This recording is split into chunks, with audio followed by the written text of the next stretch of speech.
جعل اللہ غناہ فی قلبی، جو آخرت کو فکر بنائے گا سب سے پہلے اللہ اس کو انعام دے گا، اس کے دل کو مالدار کر دے گا. اس کو اپنے اندر سے محسوس ہوگا کہ میں دنیا کا سب سے بڑا سیٹھ ہوں. یار یہ محسوس ہونا کم نعمت ہے بھائی. اور جو دنیا کے پیچھے بھاگے گا نا، کتنا ہی بڑا سیٹھ ہو، دل سے اللہ اس کو کیا بنا دیں گے؟ غریب. میں نے دیکھے ایسے کروڑ پتی لچڑ، کروڑ پتی ہیں مگر ایسے لچڑ ہیں، اتنے لچڑ ہیں. بھائی مر جائے گا نا، اس کے یتیم بچے کو خود نہیں پالیں گے، عیدی سینٹر میں جمع کرا دیں گے جا کے. ابے پال لے یار، تیرے بھائی کی اولاد ہے، سگا بھائی تھا تیرا، مر گیا. یتیم کے سر پہ جتنا ہاتھ رکھو نا، جتنے بال آتے ہیں اتنی نیکیاں ملتی ہیں. نبی نے فرمایا میں اور یتیم کی کفالت کرنے والا جنت میں ایسے. ابے تجھے تو جنت کمانے کا موقع ملا ہے. نہیں بھائی، غربت، مہنگائی، ایکچولی آج کل گزارا کہاں ہوتا ہے، بجلی کا بل، گیس کا بل. ادھر ہمارے نبی صلی اللہ علیہ وسلم کا دل کا غنا، گھر میں راشن نہیں ہے، کھانا نہیں ہے، 40 دن کھجوروں پہ گزارا ہو رہا ہے، لیکن ایک بیوہ خاتون سے شادی بھی کر رہے ہیں، ام سلمہ سے، اور ان کے بچوں کو بھی گود لے کے پال رہے ہیں. چلو بھائی، جو پکتا ہے نا 2-4 کھجوریں ہیں تو اس میں یہ بھی شریک ہو جائیں گے. نہیں آئی میرا خیال ہے بات. حضرت ام سلمہ رضی اللہ تعالیٰ عنہ بیوہ ہو گئیں، نبی نے ان کو نکاح کا پیغام بھیجا تو حضرت ام سلمہ نے فرمایا یا رسول اللہ، میری تو عمر بھی زیادہ ہے اور میرے بچے بھی ہیں، میں کیسے شادی کر سکتی ہوں؟ کیونکہ یہی تصور تھا کہ بھئی شادی کروں گی تو بچے چھوڑنے پڑیں گے. آپ نے فرمایا اما انا فاسن من، اگر تمہاری عمر زیادہ ہے تو میری تو عمر تم سے بھی زیادہ ہے، اور رہا بچوں کا مسئلہ تو وہ بھی لے آؤ. نہیں آئی بات. یار پولیس بلانی پڑے گی ورنہ یہ باتیں سمجھ میں نہیں آئیں گی. اگر عمل کی نیت سے سن رہے ہوتے نا تو پھر سمجھ میں نہیں آتی. آپ نالج کے لیے سن رہے ہو، اچھا بھائی سیرت کا ایک یہ بھی پہلو ہے، آپ کو عمل کرنا ہی نہیں ہے، اس لیے آپ کو کوئی ٹینشن ہو ہی نہیں رہی ہے.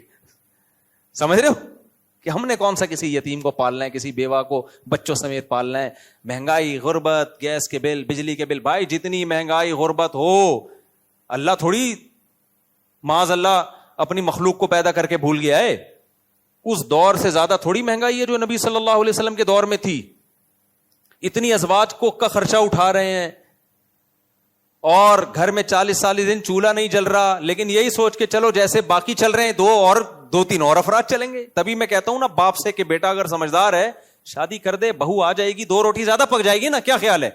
اس پہ لبرل لوگ بولتے ہیں لو، یہ ہیں مولانا لوگ، یہ سمجھتے ہیں کہ بہو صرف 2 روٹی ہی کھائے گی. اصل میں ان کے ہاں یہی کلچر ہے، صرف روٹی ہی ان کی ضرورت ہے، باقی تو کوئی ضرورت ہے ہی نہیں. بھائی روٹی یہ کنایا ہے رزق سے، مقصد صرف 2 روٹی نہیں ہوتی. اس میں رنگ کے ڈبے بھی ہیں، میک اپ کے، جو پلستر جو ہوتا ہے، اور بچوں کی پیدائش کا خرچہ. روٹی یہ کنایا ہے، یعنی مطلب یہ کہ جہاں اتنے سارے لوگ ہیں تو 2-4 اور ہو جائیں گے، کوئی اتنا بڑا ایشو نہیں ہے. یہ توکل کرو اللہ پہ. تو جعل اللہ غناہ فی قلبی، ہم نے علماء کے دلوں میں خدا کی قسم ہوئی غنا دیکھا ہے. غنا، استغنا، کچھ بھی نہیں ہے، دولت آ رہی ہے، صدقہ ہو رہا ہے. میں اپنے شیخ کے واقعات بتاتا ہوں نا، اگر میں ان کے واقعات بتانا شروع کر دوں نا سخاوت کے، اپنے شیخ حضرت مفتی رشید احمد صاحب کے، پھر ان کے انتقال کے بعد جن سے میں دوبارہ بیعت ہوا، انسان دیکھتا ہے لیڈر جو بات کہہ رہا ہے نا اس پہ خود ڈبل عمل کر رہا ہے تو پھر انسان اس سے متاثر ہوتا ہے. آج چندے کی ترغیبیں بہت دی جاتی ہیں، جو ترغیب دے رہا ہوتا ہے اس کی جیب سے ایک دھیلا بولو نہیں نکلتا. جنت کے ٹکٹ وکٹ ہوتے ہیں، خود خریدنے کی کوشش نہیں کر رہا ہوتا. اس لیے میں کہتا ہوں اپنے بچوں کو جب ترغیب دیا کرو صدقے کی تو صرف ترغیب نہیں ہے، بچوں کے سامنے صدقہ کر کے دکھایا کرو. باپ چاہتا ہے نا میرے مرنے کے بعد میرے بیٹے میری بیٹیوں کا خیال کریں، چاہتا ہے کہ نہیں چاہتا؟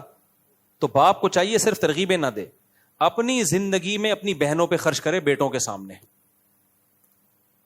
اپنی زندگی میں بیٹوں کے سامنے اپنی بہنوں پہ کہ دیکھو میرے باپ کے مرنے کے بعد میں نے تمہاری پھپھوؤں کو پالا ہے، ان پہ خرچ کیا ہے. پھپھو کا لفظ کتنا ڈینجرس ہے کہ نہیں ہے، پھر بھی میں کھلا رہا ہوں اس کو.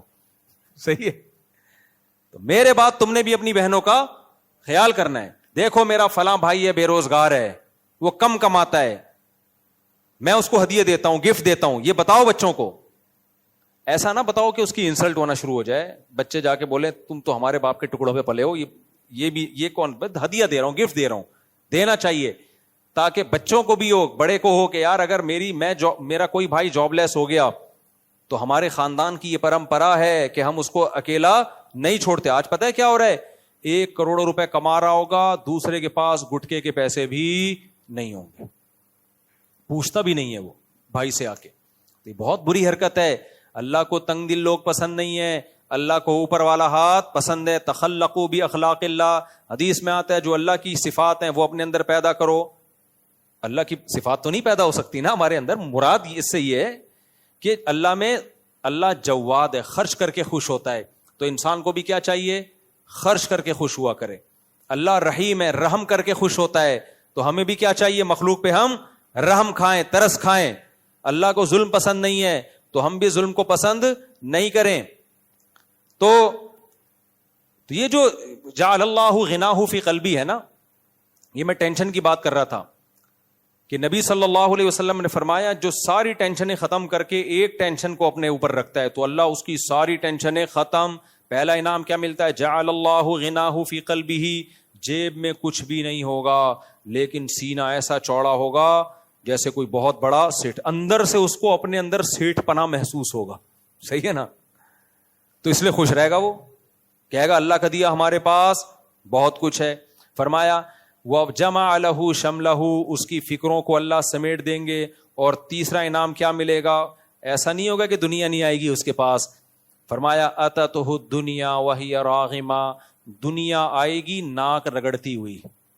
عزت سے دور بھاگے گا, عزت بھی ملے گی. پیسے سے دور, غلط طریقے سے پیسہ, لالچ والے پیسے سے دور بھاگے گا لیکن پیسہ اس کے پیچھے پیچھے بھاگے گا, ذلیل ہو کے آئے گا پیسہ.